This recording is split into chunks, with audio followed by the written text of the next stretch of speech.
Hey, everybody, and welcome to Moms and Murder, a true crime podcast featuring myself, Mandy, and my dear old friend, Melissa. Hi, Melissa. Hi, Mandy. You didn't have to mention old. There's nothing, nothing to be said there.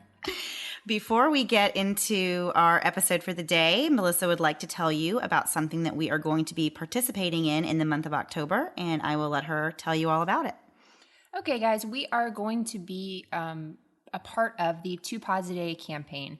And it aims to introduce podcast listeners to 2 independent podcasts every day for the month of October. And by joining this, we're hoping to bring visibility to some of the great indie podcasts that you probably haven't heard of. 2 Pods a Day encourages you to listen more and to listen indie. And find more shows like ours by following the hashtag 2 Pods a Day on both Twitter and Facebook. So we're super excited we get to be a part of that this month. And you'll see several names you know and a few you don't. And then also we wanted to go over a couple quick things. We have the winner of our sticker review extraordinaire is our friend Twyla, who is on various social media. And we love Twyla, and we're so happy that Twyla gets to have our lovely stickers. We will not shut up about these stickers. We will eventually, when something better comes along. For now, it's the stickers. So thanks for everyone who submitted their reviews and who has been reviewing, and we really appreciate you guys doing that for us. Also wanted to remind you about our Patreon account, patreon.com/momsandmurderpodcast. We have a new episode that we're recording on Saturday to be released on Saturday for our Patreon exclusive episode, so we're excited about that. Also, Facebook group, Mum's the Word. Come join us there. We have over 100 people in there now, and we have been trying to give everyone a very special GIF. I think it's GIF. Welcome. I'm not sure how much longer that will last because my fingers are going to break. But get in while we're still GIFing. That's what I would say. Right. So we are going to jump right into this week's episode. Mandy. Alrighty. So for episode 12, we are going to be talking about the Clear Lake murders.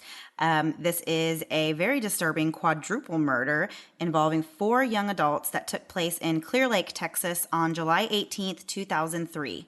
It was around 3:30 in the afternoon on that Friday when Tiffany Rowell, who is 18 years old, was hosting her friend, Rachel Colorutis, also 18, her boyfriend, Marcus Purcella, 19, and Marcus's cousin, Adelbert Sanchez, who was 21.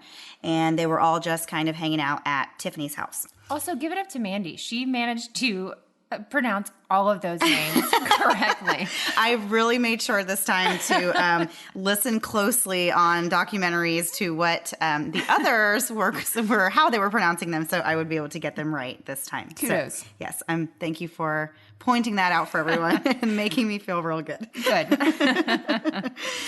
So as I said, the 4 were having pizza and watching television, just sort of hanging out, when 2 individuals entered the home and fired several shots, striking all 4 of these young people before leaving. Rachel, having survived several of the shots, attempted to dial 911 after the attack, but the assailant returned to the home and used the butt of the gun to viciously beat her over the head until she was dead. So these homicides became known as the Clear Lake murders. Yeah. 4, I think we're going to have to do like a little buffer case next because this one was really hard to hear about. It's a lot to unload on you guys, so hopefully you are in the mood to listen to a little bit heavier of a case this week. This may actually turn out a little bit longer of an episode because there's a lot here, so we won't waste any more time, and I will just go right into... We will probably waste more time. But yeah, I know, that's like big promises that I can't keep. So I will go right into the early investigation of this, and we'll see where the conversation leads us. So a friend of Tiffany's, who I said was actually she wasn't the owner of the home. Her father owned the home, but she lived there alone, even though she was only 18. So I'm sure she was really happy to live on her own. Oh my gosh. At 18. Yeah. I lived on my own at 18, well, with my now husband, but it actually wasn't that fun. It seems a lot more fun than it probably is. But anyway, a friend of Tiffany's had called her cell phone earlier in the day around about 3 o'clock in the afternoon. And she was actually in the bathroom. So her boyfriend, Marcus, answered the phone and said that she was in the bathroom. And the friend on the other end of the line, who is only going by a pseudonym, which is Brittany for now, said that she would just call back. So about 30 minutes later, she did call back, but this time nobody answered the phone. Right. And since she was in the area, she decided that she was just going to swing by Tiffany's house and take care of whatever business it was that she was calling about in the first place. She was with her boyfriend, her cousin, his cousin, and her nephew. And they stopped at McDonald's for some food before going over to Tiffany's house. As one does. As one does, yes. McDonald's seems to be a recurring theme. In our lives and on this show. Yes. Shortly after 6 p.m. is when they pulled into Tiffany's driveway. And when they got there, they realized that Tiffany and Marcus's vehicles were both in the driveway. So, of course, they got even more confused, wondering why nobody was answering the cell phones when clearly they were there at the house. So she got out of the car, went up to the door, rang the doorbell a few times, and it was just dead silence. There was nobody answered the door. Yeah. She knocked a lot. She tried to peek in a window and didn't see any movement inside the house or anything. So she went back to the front door, started knocking and banging, and eventually her persistent banging actually kind of knocked open the door that was unlocked. Yeah. And that's when she went inside and made the horrifying discovery that her friends had all been murdered. Yeah. And she ran outside frantic and told her boyfriend that he needed to call the police right away. Right. And she was still kind of processing what she had just seen, didn't really believe it, which I think is very understandable. I don't know. I think it would take quite some time to register with what you just saw if you walked into something like that. Well, also, based on all the true crime I listen to and watch and basically soak my brain in, I will not go, like if I saw somebody is not in, like they're not answering, but their car's there, I'm calling the police. I'm not opening a door. I'm not looking in a window. I'm going to just like rock myself just sitting there and just pretend that none of this is going on, because it never ends up being good. Also why I would never walk an animal. They always find dead bodies. Right. Mandy, you can take your animals and walk them all you will, but I'll take all the animals. Yeah. It's okay. Yeah. There you go. But no, actually, I do recommend if you ever find yourself in a situation like that and you're not sure, just call the police and get somebody else to check it out, because, you know, who wants to go into something like that and have that etched in their memory forever? We are known for our PSAs on this show. Or you can just completely ignore us and do whatever you want. Yeah. So. That's probably always a better idea. Right. So police responded to a very gruesome scene that was described by detectives as resembling a slaughterhouse. So that's a pretty graphic description to give a crime scene. Yeah. And it should tell you pretty much all you need to know about how. Right. We're not going into those details. Right. That's not really what our show is about. So if you want to get more details on that, you'll have to go look it up for yourself. Also, we don't recommend that. So. Yeah, we also don't recommend that. So inside the house were the 4 victims who had been dead for several hours at this point. There were bullet strikes all over the living room, blood on the walls. You can just imagine. The victims appeared to have been caught off guard by the assailant, with 2 of them were actually sitting on the couch with their feet propped up on like an ottoman or on a recliner type thing. And the detectives actually said that they appeared to have just been watching TV and didn't seem like they were alarmed at all by what was going on. Really didn't have a lot, which in a way I think is kind of good, because I would, You didn't see it coming? I mean, it sounds terrible to say it's good, but I would rather, if I'm going to be murdered, I would rather it be quick and I don't want to have to like be aware of what's happening and like have to suffer through it and like, be conscious of what's going on, because that would be horrifying. Again, kill me quickly. I'm good. Just take me out and let's be done with this. Right. So aside from the shell casings that were left on the scene, there really was not much evidence left, which, I always feel like if I ever do something stupid, I'm going to be the one that leaves evidence all over the place. Like, how is it that these criminals can get away? Like, they commit this terrible, terrible crime and somehow manage to get away without leaving any DNA or anything. Yeah. And I feel like, with all the CSI that I've ever watched, it's like there's always something. Like, how is it possible that they find nothing, to tie the murderers to the scene. But if all they're doing is walking in the door, shooting people, and walking out, what really is there besides? I don't know. I'm thinking like a piece of like random hair that just falls off someone's head or something. True. I know it's like finding a needle in a haystack, but I don't know. You'd think something. Yeah, I agree with you. You would think there would be some kind of something. Right.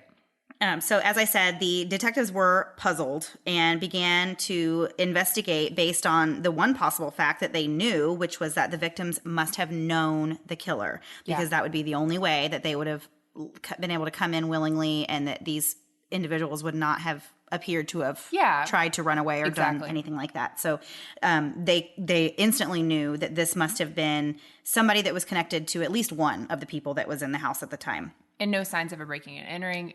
They were clearly just walking. Right. Let in somehow. So the question on the detectives' minds, of course, was, what is the motive? And who would want all four of these people dead? Like it's just very odd, especially for a bunch of young people. Yeah. There's no way they were ever involved in anything that would be so big of a deal that anyone would really want them killed. They could have been. You're giving them too much credit. But no, I understand where you're going with that. Yeah, maybe I just don't say things the right way. Well, I don't want to look like I'm victim blaming. So no, I don't think they were involved in absolutely anything. not. No way. So while processing the crime scene, it was determined that 21 total shots were fired inside the house and 17 of them hit the intended targets. Wow. So honestly, that's pretty good odds statistically. I guess it shows that they were definitely shooting at these people, and that's a lot of shots fired and then only a few misses. So that's one thing the detectives even said I watched a Forensic Files on this, and that was one of the things that the detective said was that that's pretty remarkable that many shots were fired and that nearly all of them actually hit. Yeah. Well, also if you're sitting on a couch with your legs up and somebody comes in and is shooting at you, there's not a lot of time for you to get up and move across the room, right? Right, but then what is the deal with so many shots? That's a lot of shots. 21 shots? Yeah. It feels excessive. It does. Well, actually, we will talk about a little bit how it was kind of excessive whenever we get further along here. Continue. Yes. So the shell casings that were found on the scene, they were actually two different kinds. There were two different sizes of bullet. So the detectives did not find any weapons left at the scene, but based on the shell casings that were left there, they knew that there was two different guns used, and then therefore they knew that they were actually going to be looking most likely for two people, and not just one. So they started investigating, and of course, since they didn't have a lot to go on with the crime scene, they thought it would be a good place to start investigating the four victims and see if they could find out anything about them, and that may give them some clues into why this happened to them. And they realized that the two male victims, which were Marcus and Adelbert, they were the cousins, they were both involved in drugs. Right. Marcus was leading a lifestyle that included doing drugs and selling them, and he kind of brought his cousin Adelbert into this and along for the ride, which I kind of I guess I was just surprised because Adelbert was the 21-year-old and Marcus, of course, was 18. So I'm like, come on, man. Why were you getting involved in your own decisions? Yeah, speak up. Be your own person. Yeah, But they're also young, so. And I always think, 21, whatever, but no, 21-year-olds are still young. Yeah. I was still making bad decisions at 21. I was making terrible decisions then. I get it. So the two girls, Rachel and Tiffany, of course, were just unfortunate victims of kind of hanging out with the wrong crowd. They were hanging out with these two guys, and that's just an unfortunate thing. Sometimes you're a victim of who you're hanging out with. Exactly. And it's still sad, and, but this is why us mothers are always preaching that, make sure you choose your friends wisely and don't get yourself into any trouble, because unfortunately, trouble comes in big and small packages. Yeah. So I mentioned that Tiffany lived home alone in the house, and the house was known as a party house. And this is where a lot of these young adults and teenagers would gather, and drugs and alcohol would just kind of be free flowing. Right. And it sounds like a real fun place. Yeah, I guess. Not for a lame-o like me. So as detectives started their search, they interviewed neighbors to confirm or to obtain information about the murder, and they didn't learn very much. Nobody had reported hearing any gunshots, of which there were 21. Right. I don't understand that. I did hear in the documentary that I watched that they said their excuse for that was that the windows were all shut and the AC was running because it was, of course, in the middle of summer in Texas. But I don't know about that. Although, like, it's possible maybe that neighbors were like at work, or it was 3 p.m. on a Friday. So I don't know how they didn't. Maybe hear they any, were but watching a Forensics Files and they Maybe. just thought it was part of their show.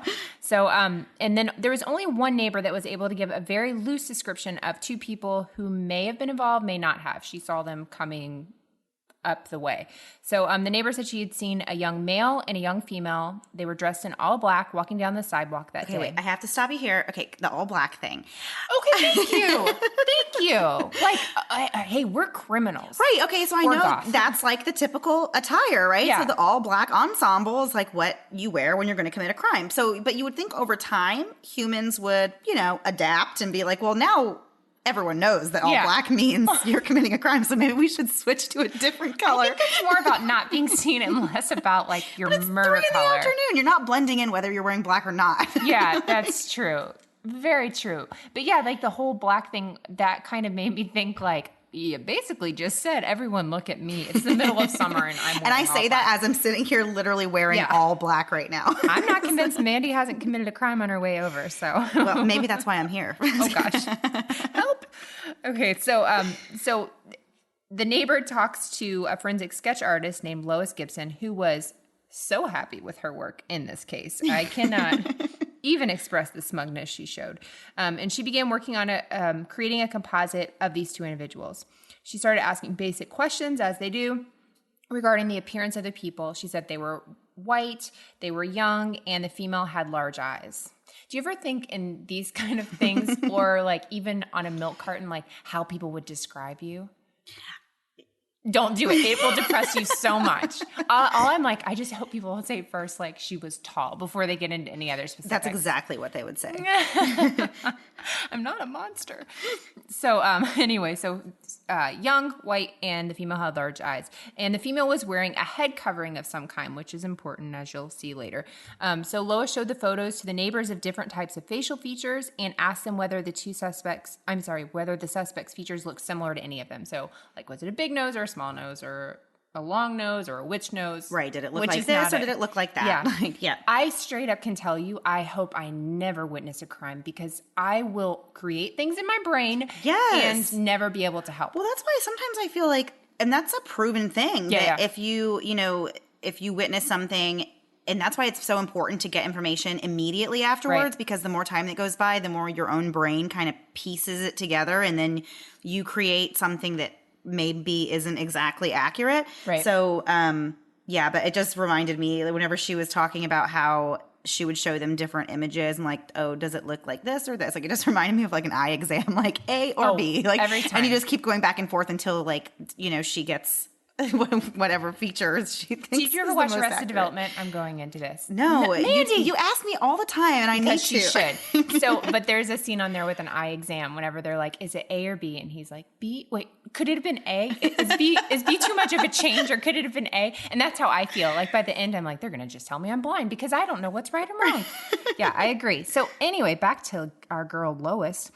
So she asked if the suspect's features looked similar to any of these, and she was able to create a very basic sketch of the two possible suspects, which this sketch, when you get to the It wasn't really that basic. They said it was basic, but I was like, well, that looks like two people. What were you expecting, a blob? Like, I don't know. You have nothing shadow? to go on. I don't know. I don't know how this works. No Okay. wonder Lois was excited about her work. She was thrilled, guys.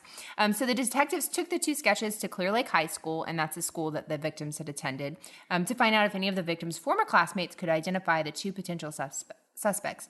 But that turned out to be a dead end. Of course. It would never be that easy. I know. Well, it should be. I know. They began investigating the two male victims and uncovered the fact that Adelbert Sanchez had family member ties to the Mexican mafia. So Scary. yeah, scary. And that opens up a whole new world of Possibilities. Exactly. And so they were unable to actually make any ties to the Mexican mafia. But what police had done is they took the cell phones of the victims and they went back in their phones and all the calls they made the past 48 hours. They took those people that they had been in communication with, the victims had been in communication with, called all of them, interviewed them, just in the span of the past 48 hours before they died. This also went nowhere, and so the trail went cold. This kind of thing, though, makes you really appreciate police work and detective work because Can you imagine the investment in time that it would take to go through all of their phones and like contact everyone that they had contacted like over the last 48 hours? I mean, that would take some serious time and a lot of digging around to find, and locate these people, to talk to them and everything. So not my phone. It would be, we'll talk to Mandy and we'll talk to Melissa's husband. There you go. One of those two did it. It's been a while since I've had a baby of my own, and some days I miss it so much. The baby cuddles and baby smiles, but when it comes to diaper rashes, not so much. I remember the first time my oldest had a diaper rash, I was really devastated. Here's this tiny thing totally dependent on me, and now she's fussy and obviously uncomfortable, and I'm supposed to have the answers. Well, with time and treatment, it went away, but what I really wanted was to avoid it altogether. And now, baby butts rejoice. New Huggies Skin Essentials are here, a brand new dermatologist-approved line of diapers, wipes, and pull-ups training pants, all designed with baby's sensitive skin in mind. The wipes are thick and have zero harsh ingredients for a great, gentle clean. Pull-Up Skin Essentials has got your big kid covered too, with a training pant that's ultra soft and breathable to help protect sensitive skin throughout potty training. Whether you're a first-time parent or a seasoned pro, make it easy on yourself and your baby with Huggies. Learn more at Huggies.com. Once again, head to Huggies.com to learn more. Hey guys, as you know, I'm someone who loves knowing a little about everything. I love the news, I love entertainment, I love it all. But sometimes I don't have enough time to get all the information, all the little details and the minutia of everyday news because my goodness, it's constantly going.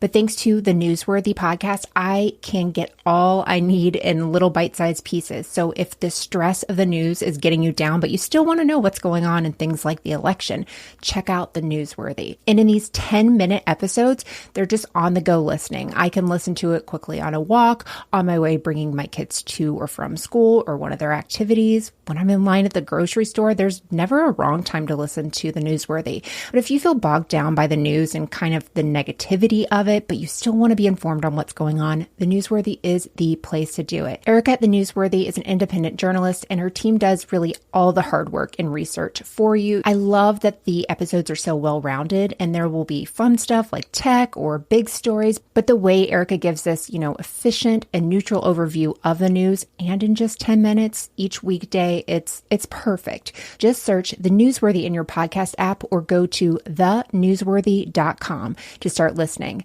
Again, search for the podcast The Newsworthy, 2 words, The Newsworthy, to make staying informed easier and more enjoyable every weekday. So 3 years passed before anything else happened in this case. And the families of the victims, of course, continue to fight for justice for the loved ones that they lost. Rachel Colorudis' father decided to take matters into his own hands and helped raise a $100,000 reward for anyone who could give information that would lead to a conviction in this case. Oh, wow. He had the composite sketches that were done, of course, 3 years prior, placed on billboards that he paid to have put all over town. Lois loved that. That's right. And the calls, of course, with the tips began rolling in again.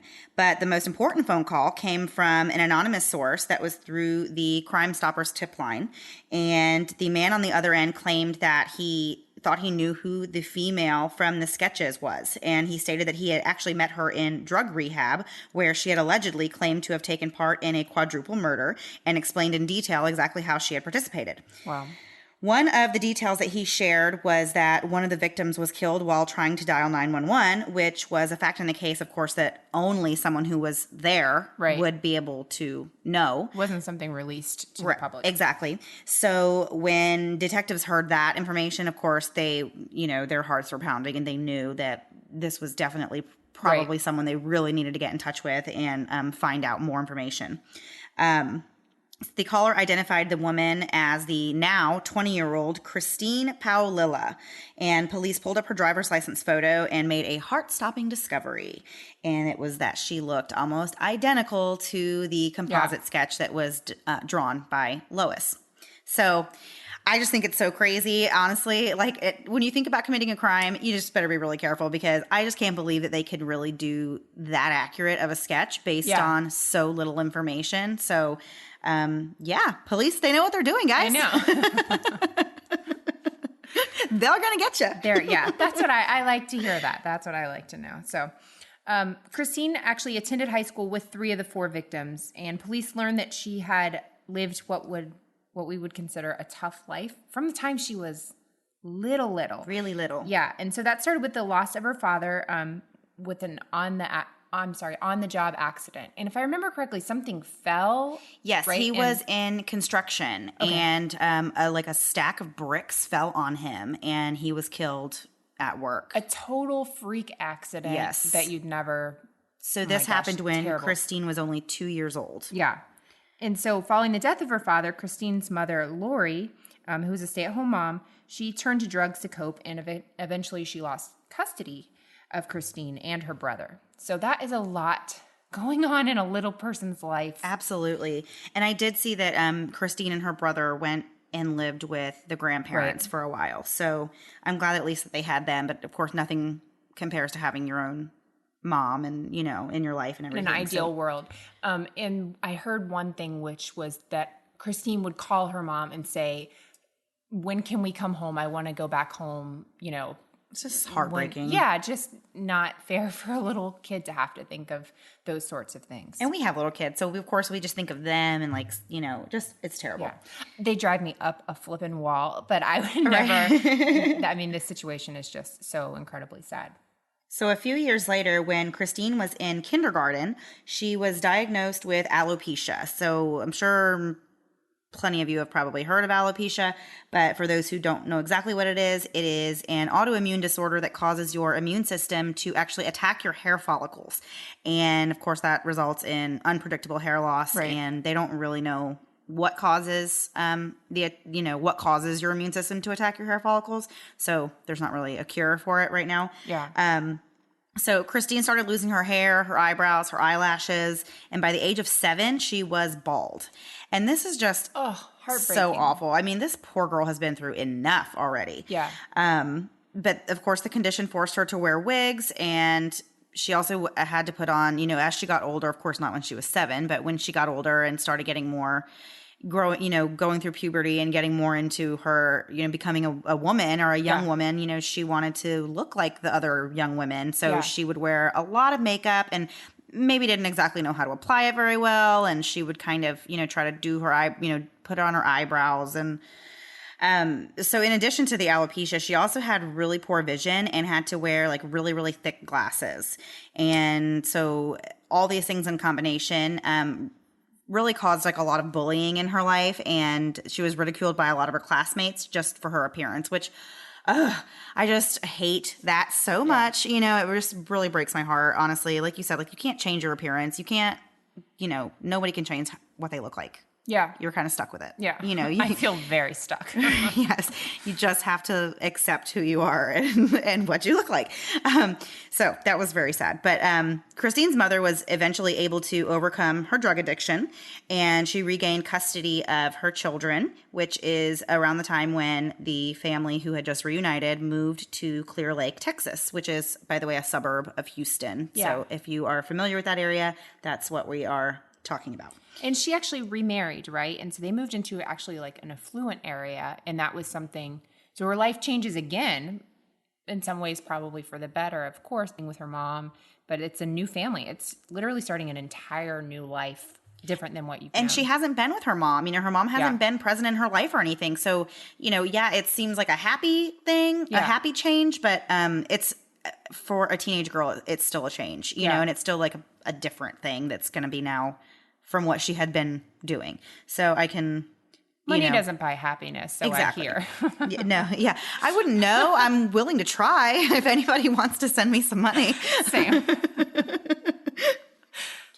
When Christine began attending Clear Lake High School, Rachel Colorutis and Tiffany Rowell, who were both very popular girls, they were very much opposite of what I think Christine had been accustomed to. Yeah. They actually befriended her and helped her build her self-confidence by teaching her how to do her makeup, how to dress. They showed her what kind of fashionable clothes to wear. They helped her pick out a more flattering wig, probably one that looked a little more natural. I had read that in her early days of her alopecia, she would wear like almost like costumey kind of wigs. Oh, poor and girl. I know it's really just so sad. I know that We're saying poor girl about 7-year-old Christine. by the way. Yeah.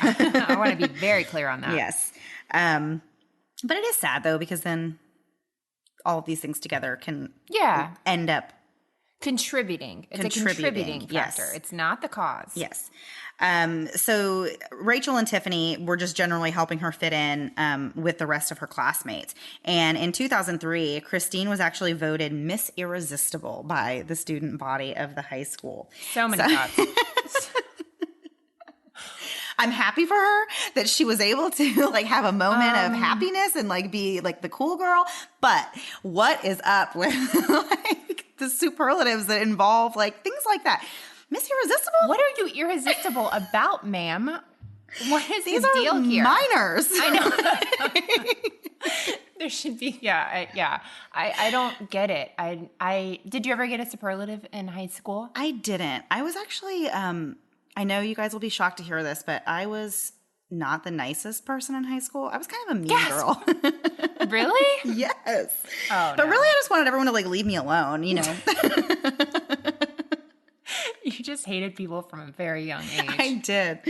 I did not get a superlative, but I will straight up tell you that I must have had I had zero confidence, but maybe just a smidge, because whenever you would see like the superlative votes and stuff, like something in my brain made me think like somebody's going to vote for you. And so never got anything. Not shocked at all. I played volleyball in high school, tried to play basketball 1 year, literally I just love this story because it's so sad.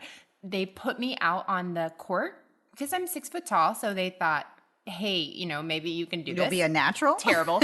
But when we would go to away games, they would put me on the court and other teams would be intimidated and they put their best player on me. So meanwhile, our best player had somebody else on them and was able to score. So they used you to fake out the other teams. I showed them. So superlatives are weird, guys. They're super weird, but good for her in this one moment. So that same year, still 2003, Christine met bad boy Christopher Lee Snyder. He was 21 and already had an extensive criminal record and history of drug use. The two of them began a relationship to the dismay of Christine's mother and stepfather, as well as her best friends Rachel and Tiffany, which, of course, we can all see why a 17-year-old girl dating a 21-year-old man would not please the family. No. And, you know, if you've heard our other episodes, and we've actually talked about that before. But moms, yes, what we do. So good old Chris got Christine involved in his lifestyle, and she, of course, started using drugs. Right. And over the year that they dated, her drug use became increasingly more frequent, and it was just a bad situation. Rachel and Tiffany had kind of pleaded with her, like, to please dump this guy. Like, he's a real loser. Yeah. And, you know, they kept telling her that she could just do so much better for herself. And she just needed to ditch this guy and move on with her life and find something better. Yeah. Honestly, they sound like great friends to me. I know. I mean, they really do. One thing I did read was that as crappy as he was and stuff, it was that abusive relationship where he would be terrible to her and then he'd treat her so well. And she's got this whole life of people abandoning her. So he's still staying with her. Even when her friends and her mom and dad are saying, no, don't do this. He still stays. And I think there's something psychologically with that. Oh, yeah, for sure. Pieces of crap like this. Absolutely. So Chris's family said that Christine was actually a very jealous person, and that there was a time when they had gotten in an argument and she actually spent the night on the lawn of Chris's family's house. And as one does. Right. And threatened to kill his family. And do you think it was like, what is his name? Why can't I remember his name? With the boombox over his head and she's just like saying, oh my gosh, it's an 80s movie. Why can't I remember? I have a deer in the headlights look right now, you guys. I have no clue what Everyone she's talking scream about. at your phone right now because Mandy is not, we're idiots and we're not figuring this out. John Cusack in what movie? I give up. Boombox over the head, playing it for a woman in rain. There's so much rain. What is happening? I can't remember. And so anyway, that's what I picture, her doing that outside of his window and just being like crazy and saying, I'm going to kill your family. Which, why did nobody go to the police over this? I'll never know. Well, actually, I guess both of their families said that their whole relationship was really dysfunctional and that this was kind of like a typical thing, like that they would just have these arguments and fights. And yeah, right? Like time to hang your hat and call it a day. So evidently, Christine was eventually given the nickname of Psycho by Chris's family, I guess. And of course, that's not a nickname that anyone would be proud to have. No, it's not one you want to share with. That's not like, hey, babe. Hey, Psycho. I mean, I can see it being endearing in certain situations, but not this one. No, not when you're an actual psycho. Right. Also, the movie's called Say Anything, and I had to Google it, and everybody, Mandy's so irritated with me about this, but I needed to get that out there. I needed to get it out there. Dying laughing over here. Okay. So on the day of the murders, Christine and Chris went to Tiffany Rowell's house with the intention of robbing them for drugs and money. And they knew, of course, those two things would be there because they knew that Tiffany and Rachel were hanging around these two guys, Marcus and Adelbert, who were drug dealers. Right. And they also knew that, I guess, Tiffany and Rachel had both graduated high school at this point and were They graduated the year before. Right. And they were working, both of them were working at a local strip club. So being that these two young ladies were working as waitresses at a bar, they, of course, had large cash tips on hand. And Tiffany was dating Marcus, as I said, who was in the business of dealing cocaine and ecstasy. And that was just the plan. They were going to go take the money and the drugs. But before the robbery, Chris allegedly surprised, I'm air quoting here, air quotes. Surprised Christine by handing her a gun. So, yeah, that's quite a surprise, I would say. It's like he went to Jared's. Like, here you go. Will you commit this crime with me? Yeah. Oh, my gosh. That's the worst surprise ever. Yeah, really. I want a better one, please. So the two went up to the front door and knocked. And being that Christine was a friend of the girls, they let the two of them in the house willingly and without a problem. No hesitation there at all. And that's just part of the most sickening thing to me, I feel like, because honestly, if I'm going to be murdered, please don't let it be by my friends. Like, please let it be a stranger. I will make no promises. Keep bringing me Diet Coke and we'll be good. I will definitely do that if that's all it takes. But anyway, the surprise visit from a friend quickly spiraled into a horrifying murder scene. Christine alleges that Chris fired the first shot at Marcus Priscilla, which was another surprise to her. She alleges, what a surprising day. She alleges that she had no clue that his plan was to go in and shoot them, although I think your first clue would have been when he handed you a gun. That might have been... Wait, is this a ring or a gun? Yeah. Right. So she says that after the first shot was fired by Chris, that something triggered inside of her and she just lost all control of herself and just started blindly shooting as well and just crying the whole time, shooting randomly, and that, you know, this is definitely all Chris's fault though. Oh, I heard a better thing. She said that he actually handed her the gun, put his hand over her hand like a scene from the movie Ghost, and guided her way. Yeah, like, right. No, there's 4 people. It's a rampage. They're going in and shooting to kill. Nobody's giving you gun lessons on the way in the room. Right. And the female victims, by the way, were shot multiple times, more so than the males, which, and they were also shot like in their groin, like in their crotch area. And the detectives, of course, said that the only reason that would be the case for this overkill was what they, of course, call it in that world, would basically just be because the murder was driven by intense jealousy and hatred towards these individuals, who were nothing but nice to her. Right, and it really makes no sense. Like, they literally took her under their wing and brought her up from, you know, this sad time that she was in and helped her, you know, get a little bit of popularity and kind of experience high school. A superlative. Right, and they helped her get a superlative. Dang it!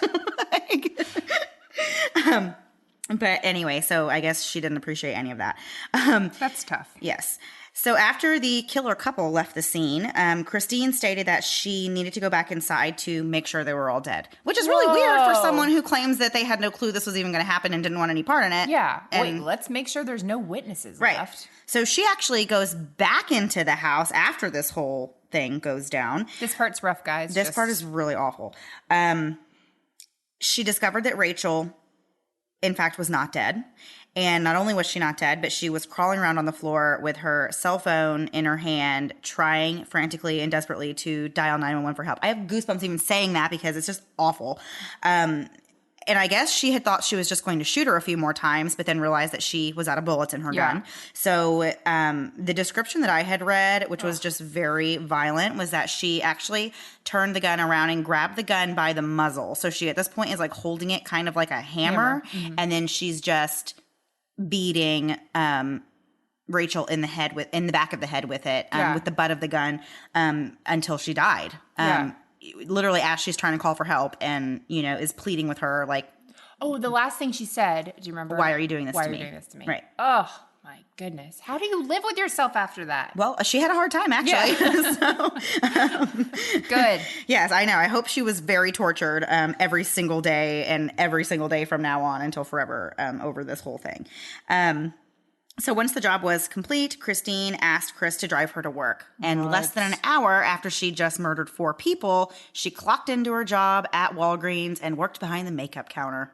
So again, why I don't understand people that steal money, and I don't understand people that steal lives. Yeah. No, but really like that that's the whole thing. Like, do something more, like make something of yourself. Not that working at Walgreens is a problem at all. She's in high school, but like, okay, you don't have money to do stuff right now. Big freaking deal. Right. Live with it. We live with it every day. Right. I am older and I never have money. I've killed no one. I have not killed anyone yet. I know. I mean, yeah, we need to put "yet" at the end of that statement. But no, really, that upsets me so much. So now she goes to Walgreens to work and make money, and which is just so weird. I think I get like skeeved out so much by like people who do commit murders and then literally go right back to their life. Who could hand you your change right after that? Like what? Yeah. And so she just went to work and she worked behind the makeup counter. And so she's just back there selling people blush and lipsticks and like, oh, by the way, that's a nice shade of red. It looks just like the blood I just. You know what that color reminds me of? I mean, gosh, it's like so awful. I just can't even imagine. And that's the creepy part. Like you never know if when you go to the store, like if the cashier working just committed a terrible crime. Careful when somebody hands you that blush. You need to just look twice. In 2004, Christine and Chris ended their tumultuous relationship after Chris was arrested and jailed in Kentucky for car theft. Well, isn't that just... He's an equal opportunity jerk. Yeah, he is. Yeah. So it was shortly after the breakup that Christine entered a rehab facility for her drug addiction, thanks to her bud, Chris. And at this time, she turned 18. And when she turned 18, she actually was able to get into her trust fund from her father's death, and she had $300,000 plus waiting for her, which is basically like as much money as you can think of at 18, right? I mean, it's as much money as I can think of now. Okay, we're very poor and we love McDonald's. Is there anything else you guys want to know about us? Yeah, we should do a Q&A and it's just all of our, what's your favorite food? McDonald's. Right. So while in treatment, she met another man, Justin Rott, who was a recovering heroin addict.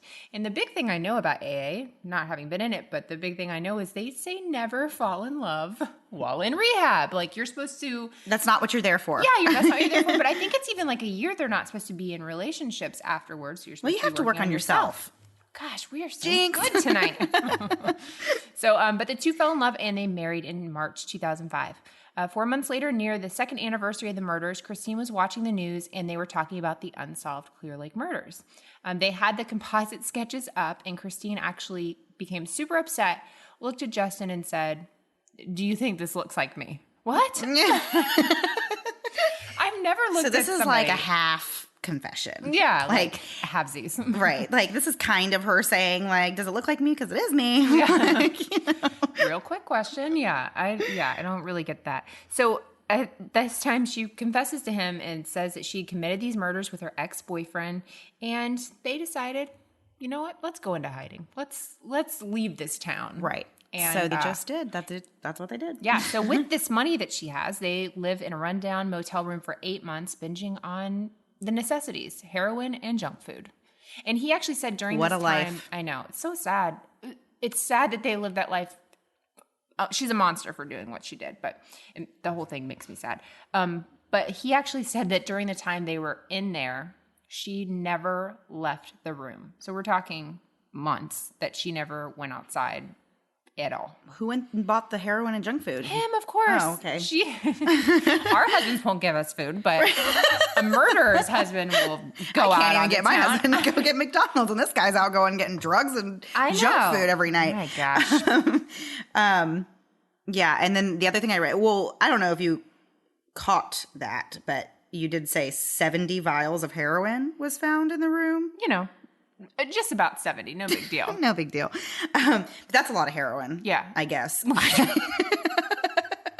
It seems like a lot. I don't know. I mean, one heroin, I think, is a lot of heroin. So 70 seems excessive. So, yeah. So on July 8th, 2006, the anonymous call to Crime Stoppers was made, and police began their manhunt for Christine. On July 19th, 2006, so this is just 3 years after the murders. Police, one day after the 3-year anniversary. 3 years. Yeah, you're right. Police tracked her down and arrested her in San Antonio. Justin Rott was also arrested as they found all this heroin in their motel room. And when the police arrested her, they said that the room smelled like BO, must, and dried blood. Ew, well, and I guess they had a dog in there, and so they also said that there was, like, dog feces smeared all over the place, and, like, I guess they just told the housekeeping, like, not to ever come in, which... Never. I'm sorry, but if you're, like, the motel owner, I would be like, okay, no, like, we have to come in and at least, like, check the room and make sure that you guys aren't, destroying the place, you know? Because that's kind of, like... But she's paying, she's paying. I mean, for they're all of paying, but yeah, but so what if someone pays for 8 months and then they leave and the room is literally destroyed? Then you have 500 other rooms because you're a hotel and you can work on that. And they have to expect this sort of thing. Yeah, I don't. No, they do. Yeah, you have to.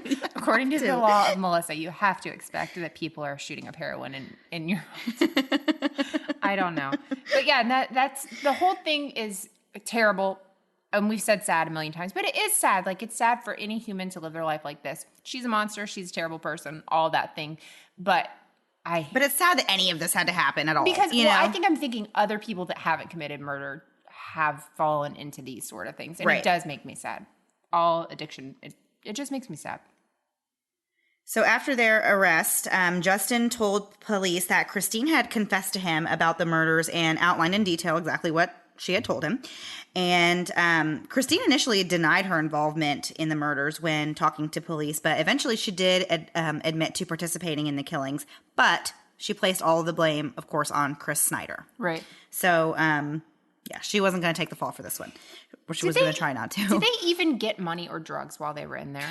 I don't know what they took or didn't take, although I did read something that said that the two boys, Marcus and Adelbert, had money still in their wallets. Right. So they obviously didn't take that money if they took any at all. I have no idea.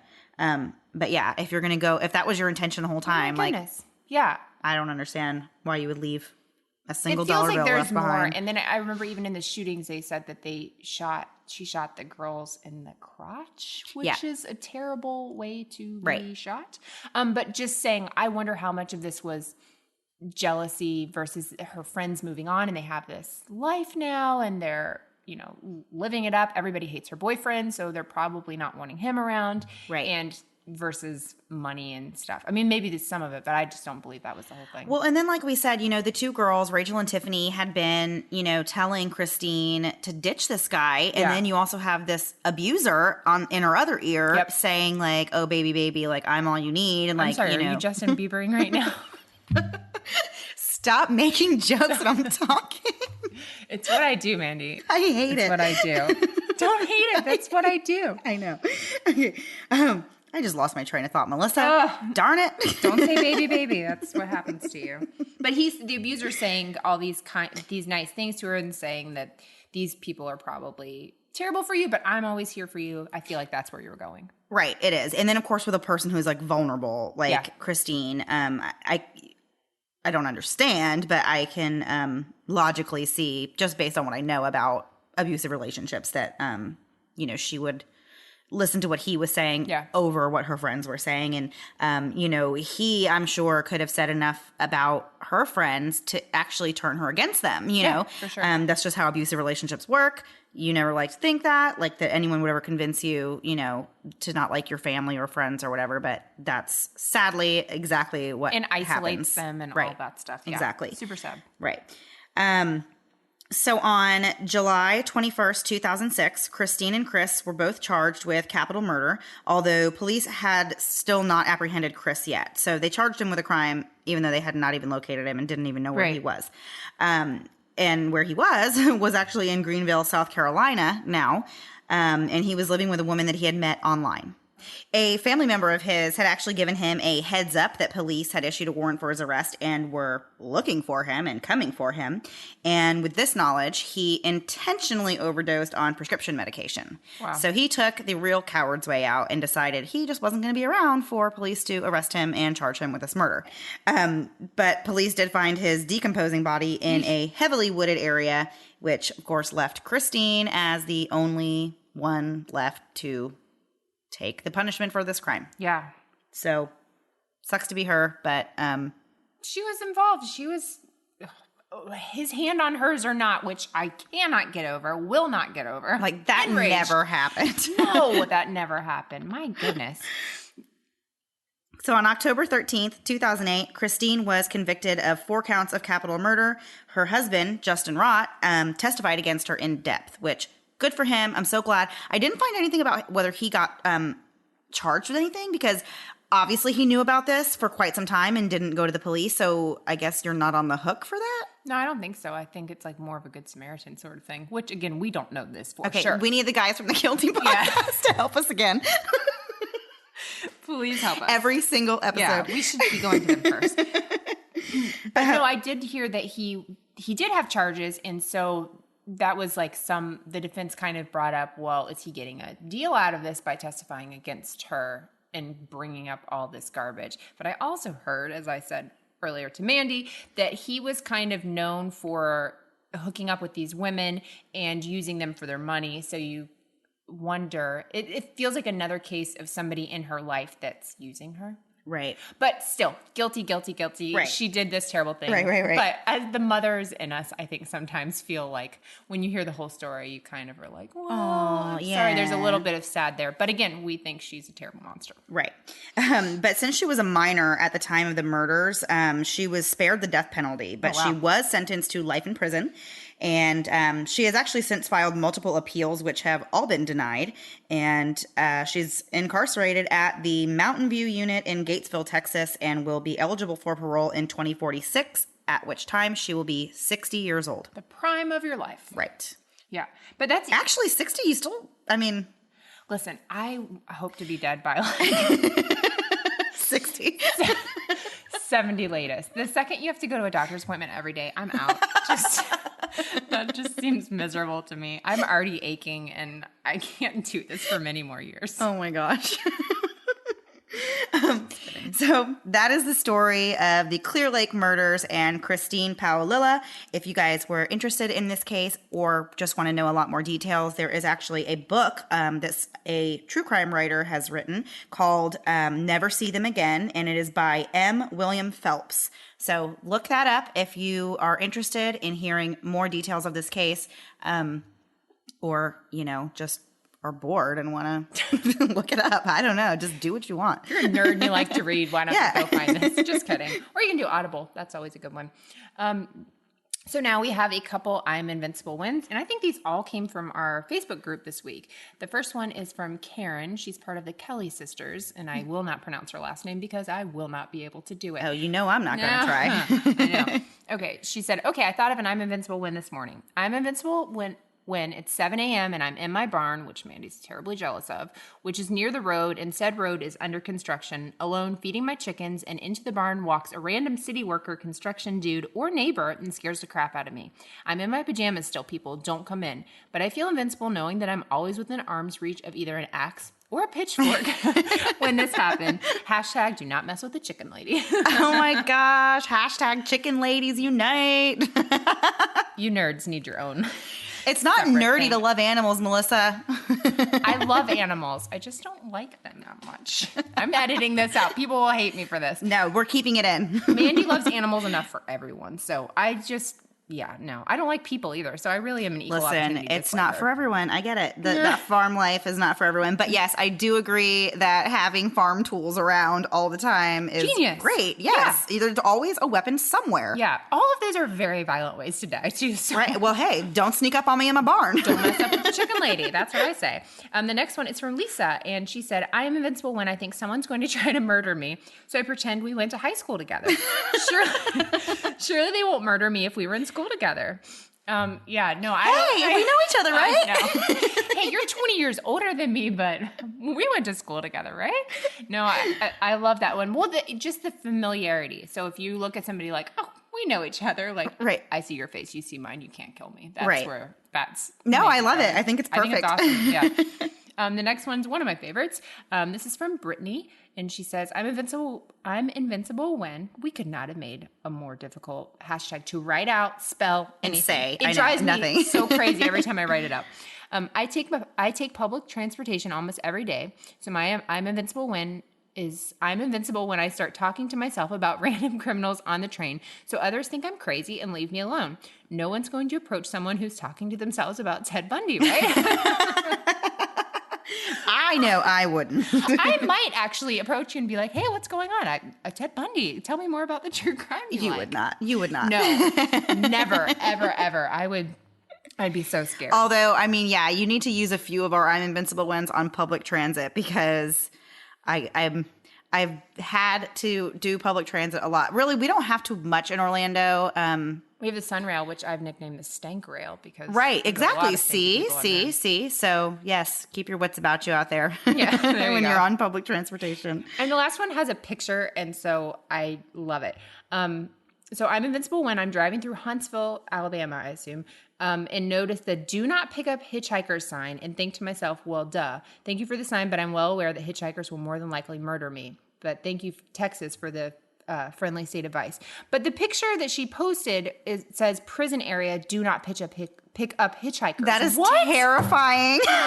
No, ma'am. That is so scary. I wouldn't even want to drive through the area. Right? Jeez, like get me out of there right away. I lock my door just randomly. I can see a hitchhiker like from 10 miles away. I'm going 70 miles an hour and I'm still going to lock my door. Yeah. What is that going to do? I'm the worst at that. So anyway, so those are our I'm Invincible wins. That's our story for the week. Hope you guys enjoyed it. We will definitely do something lighter because this has depressed the crap out of me. This was a hard one to research. Mandy did a lot of the research, which I'm very thankful for. Yeah. So yeah, more or less. And so remember our Facebook, Twitter, Instagram, Facebook group, Mum's the Word. I'll remember it one day. Patreon, all that fun stuff. And check out the hashtag 2pods a day. And we will see you guys next week. Sounds great. Take care. Bye. Hi, this is Steven, the host of Trace Evidence, a true crime podcast focused on missing persons and unsolved murders. If you're a true crime fan like I am, then you're haunted by the questions for which there are no answers, and the names of the victims who so rightfully deserve them. Kurt Sova, Tara Calico, Lauren Spear, Rico Harris, Suzanne Joven, Dorothy Scott, Jesse Ross, Sky Metawala, Patricia Docker, Rachel Trelisa. You may know their names, but do you know their stories? Trace Evidence is available on iTunes, Stitcher, SoundCloud, Google Play Music, and more. Visit trace-evidence.com for more information. Hey, Katie. Hey, Cassie. Do you want to tell people about our podcast? Oh my gosh, I've been waiting all day to tell people about our podcast. What's it called? It's called Married to Murder. What's it about? It's couples who murder each other or murder together. Oh my god, that sounds so awesome. It's Where can you fascinating. listen to it? iTunes or anywhere podcasts are available. Anywhere a podcast is available? Anywhere. Get out. I can't wait to go listen myself. Well, hurry up. I'll time you. Okay. Thanks so much for listening to the Moms and Murder podcast. Make sure to check back with us next week for a new episode. You can also find us at momsandmurder.com, where you can connect with us via social media. Please make sure you subscribe and give us 5 stars, because giving us 4 stars would be a crime. Thanks so much.